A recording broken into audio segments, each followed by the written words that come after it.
Hello everyone, कैसे हैं आप सब। मेरा नाम नीलोफर है दोस्तों। वेलकम बैक टू प्रॉक्सी ज्ञान। आई होप आप सब ठीक होंगे। तो एक और करंट अफेयर का टॉपिक जो है आज मैं लेकर आई हूँ। आई होप इससे आपको अच्छे से इन्फॉर्मेशन मिले और जो भी एग्ज़ाम के लिए आप तैयारी कर रहे हैं उसमें इस पर्टिकुलर टॉपिक से अगर क्वेश्चन आता है तो वो आप अच्छे से कर आएँ। तो आज का लेक्चर स्टार्ट करने से पहले एक छोटी सी इन्फॉर्मेशन आप सबके लिए। हमारे चैनल प्रॉक्सी ज्ञान ने एक इनिशिएटिव स्टार्ट किया है। जो भी आपके एग्ज़ाम रिलेटेड क्वेरीज हैं या फिर कन्फ्यूजन है वो हमारे 1-on-1 काउंसलिंग सेशन के द्वारा दूर कर सकते हैं। बहुत ही रीज़नेबल प्राइस पे काउंसलिंग सेशन होगा। अपने टाइम एंड रिक्वायरमेंट के हिसाब से आप इसे बुक कर सकते हैं। आपको इससे ज़रूर फ़ायदा मिलेगा, तो इसे ज़रूर बुक कीजिएगा। और जानकारी जानने के लिए हमारी वेबसाइट proxygan.com को आप विज़िट कर सकते हैं। और हमारे चैनल प्रॉक्सी ज्ञान को लाइक कीजिए, शेयर कीजिए, सब्सक्राइब कीजिए और कमेंट करके बताइएगा कि आपको हमारे लेक्चर्स कैसे लग रहे हैं। तो चलिए आज का लेक्चर हम लोग स्टार्ट करते हैं।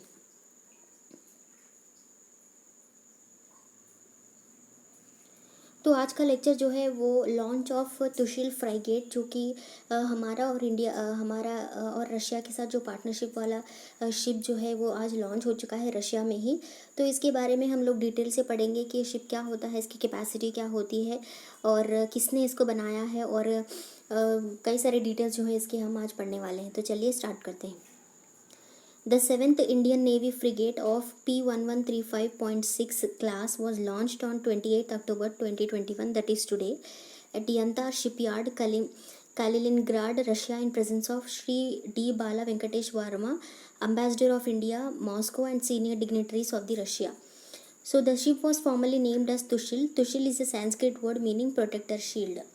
तो ये 7th नेवी फ्राइगेट शिप है हमारी इंडिया की, जो पार्टनरशिप में हमने रशिया के साथ बनाई है, जो कि ये लॉन्च भी हुआ है रशिया में ही। और ये आज ही लॉन्च हुआ है। कहाँ लॉन्च हुआ है? यानतार शिपयार्ड में लॉन्च हुआ है, दैट इज़ इन कैलिनिनग्राड में, रशिया में ही लॉन्च हुआ है। और श्री डी बाला वेंकटेश्वर वर्मा जो हमारे एम्बेसडर ऑफ इंडिया हैं, वो वहाँ ambassador of India to Russia, वो वहाँ प्रेजेंट थे इसके लॉन्च के दौरान। और ये शिप का नाम जो था वो तुशिल है। और तुशिल जो है एक संस्कृत वर्ड है जिसका मतलब है प्रोटेक्टर शील्ड। इसका मीनिंग भी आपको पता होना चाहिए, इंपॉर्टेंट है। और ये कहाँ लॉन्च हुआ है ये भी आपको याद रखना ज़रूरी है। ये लॉन्च हुआ है यानतार शिपयार्ड में और इसका मीनिंग जो है वो है protector shield. Okay. Based on an intergovernmental agreement (IGA) between the Government of Republic of India and Government of Russian Federation for construction of two ships of Project 1135.6 ships in Russia and two ships in India. So at MS Goa Shipyard Limited, the contract for construction of two ships was signed between India and Russia in October 18. तो हमारे दोनों inter governmental agreement के हिसाब से हमारे India और Russian government के बीच में दो शिप्स के कंस्ट्रक्शन का जो भी प्रोसेस है वो साइन हुआ है। मतलब ये प्रोजेक्ट 113.56 के अंडर आता है। इसके अंडर जो शिप्स हैं वो बनेंगी। दो शिप्स जो है इंडिया में बनेंगी, that is Goa shipyard limited में बनेंगी। और ये कॉन्ट्रैक्ट जो है इंडिया और रशिया के बीच में साइन हुआ था अक्टूबर 18 को। और जो आज पहली शिप है वो लॉन्च की गई है। The construction of these ships is based on Indian Navy specific requirements to meet the entire spectrum of naval warfare in all three dimensions of air, surface and subsurface. तो ये ships के constructions में क्या है, जो भी हमारी Indian navy के स्पेसिफिक रिक्वायरमेंट्स हैं उनमें क्या रिक्वायरमेंट्स है, चलिए क्या क्या रिक्वायरमेंट्स उन्हें चाहिए वो सब स्पेसिफिक रिक्वायरमेंट्स इस कंस्ट्रक्शन ऑफ शिप्स में हमें देखने को मिलेंगे। जिसमें सारे जो भी नेवल वॉरफेयर के जो भी यूज़फुल चीज़ें होती हैं, जो स्पेक्ट्रम होती हैं, ये सारे इसमें कवर किए गए हैं। जैसे एयर सरफेस और सब सरफेस से 3 डायमेंशंस को मद्देनज़र रखते हुए इन शिप्स को हमारी इंडियन नेवी के रिक्वायरमेंट के हिसाब से इनको कंस्ट्रक्ट करने वाले हैं। The ships with a potent combination of state-of-art Indian and Russian weapons and sensors are equipped to operate in littoral and blue waters both as a single unit and as consort in a naval task force. तो ये ship में जो है बहुत ही ज़्यादा state of art Indian और Russian दोनों के वेपन्स और सेंसर्स के कॉम्बिनेशन से इनको बनाया गया है। ये लिटरल और ब्लू वाटर्स में ये काम इक्विपमेंट ये ऑपरेट होंगे। और ये बोथ सिंगल यूनिट और एज कॉन्सर्ट दोनों में भी ये काम हमें देखने को मिलेंगे। मतलब ये ऑल इन वन के जैसा भी यूज़ किया जा सकता है। मतलब किसी एक रिक्वायरमेंट में नहीं बल्कि कई सारे अदर रिक्वायरमेंट्स भी इसमें हम लोग फुलफ़िल होते हुए देख सकते हैं। They feature stealthy technology in terms of low radar and under water noise signatures.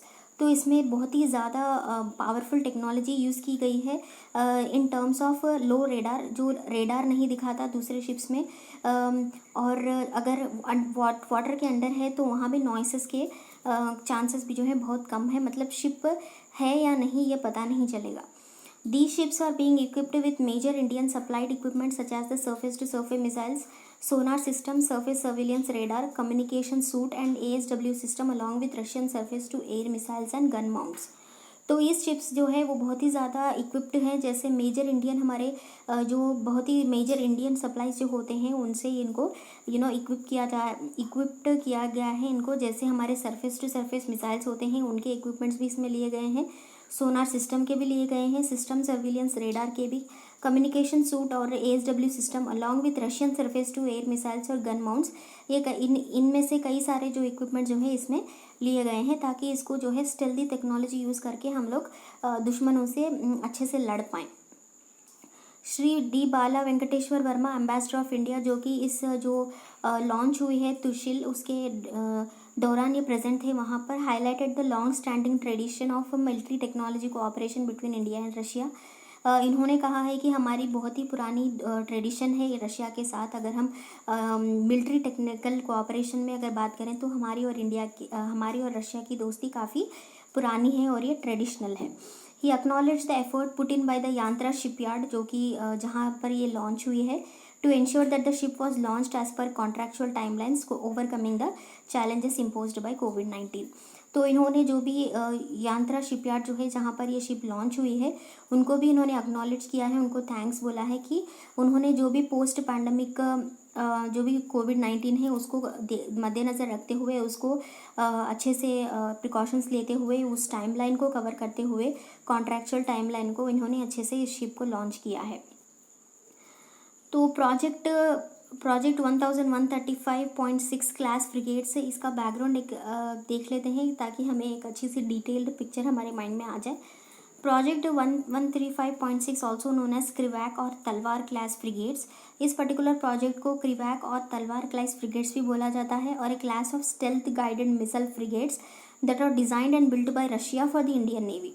ये बिल्ट और डिज़ाइन दोनों भी रशिया के द्वारा की गई हैं हमारे इंडियन नेवी के लिए। जो भी हमारे इंडियन नेवी के लिए स्पेसिफिक रिक्वायरमेंट्स होती हैं वो लोग उसमें डालकर जो है हमें डिज़ाइन और जो भी डिज़ाइन एंड बोथ बिल्ट दो भी कर हमें देने वाले हैं इस पर्टिकुलर अग्रीमेंट में। The first batch of the ships of project 1135.6 was built by Baltic shipyard and the second batch by Yantar shipyard. तो पहले बैच के शिप जो हैं इस प्रोजेक्ट के अंडर वो उसमें बाल्टिक शिपयार्ड ने उसे बनाया था, और जो सेकेंड बैच ऑफ शिप्स जो हैं इस पर्टिकुलर प्रोजेक्ट में जो इंडिया और रशिया के बीच में साइन हुआ है उसको यांत्रा शिपयार्ड ने बनाया है। To date the Indian Navy already operate 6 of these ships, namely INS Talwar, INS Trishul, INS Tabar, INS Teg, INS Tarkash and INS Trikand. ये ऑलरेडी हमारे इंडियन नेवी में इस पर्टिकुलर प्रोजेक्ट के जो 6 शिप्स हैं ऑलरेडी हम लोग इंडियन नेवी में यूज़ कर रहे हैं, जैसे INS तलवार है, INS Trishul, INS Tabar, INS Teg, INS तरकाश, INS Trikand, ये 6 शिप्स जो हैं ऑलरेडी हमारे इंडिया में ऑपरेशनल हैं। INS त्रिशूल जो है वो हमारे इंडिया और रशिया के बीच में जो है 7th इंडियन नेवी फ्रिगेट है अंडर प्रोजेक्ट 1135.6। ओके, यहाँ तक क्लियर हो गया। तो आई होप आपको आज का लेक्चर इन्फॉर्मेटिव लगा होगा। एक और इंटरेस्टिंग टॉपिक के साथ फिर से मिलती हूँ, तब तक के लिए बाय बाय, टेक केयर।